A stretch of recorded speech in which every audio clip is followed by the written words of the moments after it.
Hi friends, అది అక్కడ పచ్చగా కనిపిస్తుంది చూసారా, అది గడ్డి రకం అన్నమాట. అది అంటే పశుగ్రాసం కోసము. ఆల్మోస్ట్ ఇది ఒక 4 ఫీట్ 5 ఫీట్ దాకా వస్తుంది హైట్. అయితే ఆల్మోస్ట్ 6 ఫీట్ దాకా కూడా వస్తుంది. అంటే వేసుకున్న రకాన్ని బట్టి మన పక్క, అంటే మా పక్క సూపర్ నేపియర్ కానీ నేపియర్ అటువంటి వేరు. ఈ పొలాలన్నీ దున్నిచ్చేసారన్నమాట. అది కొద్దిగా ఎందుకంటే ఈ పశుగ్రాసం కోసం.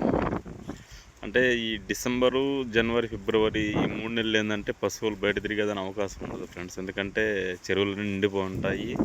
ప్లస్ పోతే ఈ పశువులు మేతకి అవసరం కాదు.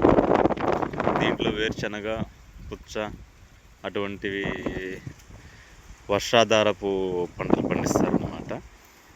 సో ఈ 3 నెలలకి సరిపడా మేత ముందుగానే వేసి పెట్టుకుంటారు. ఎండుగడ్డతో పాటు పచ్చిగడ్డి కూడా సరిపడా తెచ్చి పెట్టుకుంటారు. ఇంక ఇళ్ళ దగ్గర కట్టేసుకోవటమే ఫ్రెండ్స్. ఇంకా ఏం చేస్తాం, కానీ ఆహ్లాదకరంగా ఉంటుంది ఫ్రెండ్స్. చూసారా, మొత్తం పచ్చని పొలాలు, ఎటువైపు చూసినా కానీ దున్నిచ్చేసారు, మొత్తం దుక్కు చేసి పెట్టున్నారు. ఇంకా ఈ వర్షాలు అంటే వర్షంలో సీజను కదా, ఇంక 2-3 రోజులు చూసి మొత్తము వేరుశనగ పుచ్చ వేస్తారు ఫ్రెండ్స్. నేను చూపిస్తాను మీకు అవి వేరుశనగ వేసే విధానం ఎలాగా, పుచ్చ వేసే విధానం ఎలాగా మొత్తం మీకు చూపిస్తాను.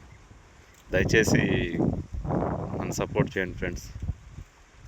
చూడండి, మా పశువులు ప్రశాంతంగా మేస్తున్నాయి. గడ్డి లేదు కదా, గనేల గడ్డి వరకు మేస్తున్నాయి.